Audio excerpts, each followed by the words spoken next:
language di pihak kita, ya, on our side, which is tangible, more concrete, ya, harus lebih konkret gitu. Nah, jadi kalau lebih konkret itu biasanya gimana?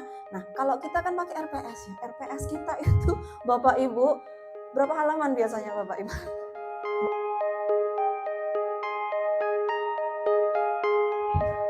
Lecture for Apa misalnya?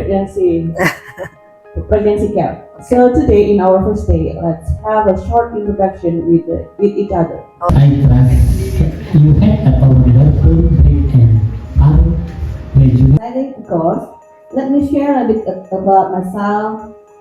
I am Devi Purba, originally from Medan. First of all, I want to know about